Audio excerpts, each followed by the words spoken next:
என்னை அழிக்க நினைச்ச தேவன் என்னை அதிபதியாக வைத்தார்.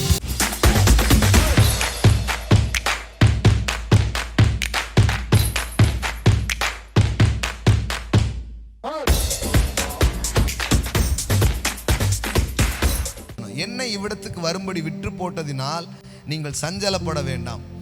அது உங்களுக்கு விசனமாக இருக்கவும் வேண்டாம். ஜீவ ரட்சணையை செய்யும்படி தேவன் என்னை உங்களுக்கு முன்னே அனுப்பினார். ஆமென். நீங்கள் எனக்கு ஏதோ பண்ணிட்டதா நினைக்காதீங்க. ஆண்டவர் என்னை முன்னாடியே என்ன பண்ணியிருக்கிறாரு, அனுப்பியிருக்கிறார். For God sent me of you to save life and preserve our family. நம்ம குடும்பத்தை காப்பாற்றணுன்ற திட்டத்தில் கடவுள் முன்னாடியே என்ன பண்ணார், அனுப்பி வைத்தார். பாருங்க, வாழ்க்கையில் நடக்கிறதெல்லாம் நல்லதுன்னு, அதாவது நல்லவைகளாக வாழ்க்கையில் நடக்குதுன்னு நான் சொல்ல மாட்டேன். ஆனால் நடக்கிறவைகளையெல்லாம் நல்லதாக மாற்றுகிற ஒரு தேவன் உங்களோடு கூட இருக்கிறார். ஆமென். உனக்கு நல்லதாகவே நடக்கிறது எல்லாமே நல்லதாக இருக்கும் அப்படி பைபிள் சொல்ல. அவரிடத்தில் அன்பு கூறுகிறவர்களுக்கு சகலமும் நன்மைக்கேதுவாய் நடக்கிறது. அப்படின்னா என்ன, பார்த்தா தீமை மாதிரி தான் இருக்கும், ஆனால் அந்த தீமை உங்களுக்கு நன்மையாக மாறும். ஆமென்.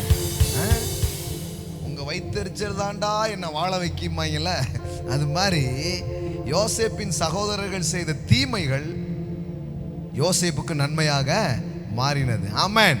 நீங்கள் அல்ல, தேவனே என்னை இவ்விடத்திற்கு அனுப்பி என்னை பார்வோனுக்கு தகப்பனாகவும்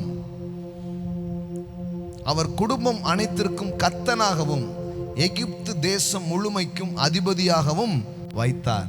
பா, நீ என்னை அழிக்க நினைச்ச தேவன் என்னை அதிபதியாக வைத்தார். ஆமென், ஆமென். நீ என்னை காலி பண்ண நினைச்ச என்ன அவர் கர்த்தனாக வைத்தார் அப்படின்றான். அவன் சொல்றான், பார்வோனுக்கு தகப்பனாகவும் அவன் குடும்பம் அனைத்திற்கும் கர்த்தனாகவும் எகிப்து தேசம் முழுவதுக்கும் அதிபதியாகவும் வைத்தார். நீங்கள் சீக்கிரமா என் தகப்பனிடத்திற்கு போய் தேவன் என்னை எகிப்து தேசம் முழுமைக்கும் அதிபதியாக வைத்தார், என்னிடத்தில் வாரும், தாமதிக்க வேண்டாம். யோசேப்பின் அழைப்பு என்ன தெரியுமா? இந்த செழிப்பிலே, இந்த வளமையிலே சீக்கிரமாய் வந்து பங்கு பெறுங்கள். ஹல்லேலூயா, glory to God. Amen.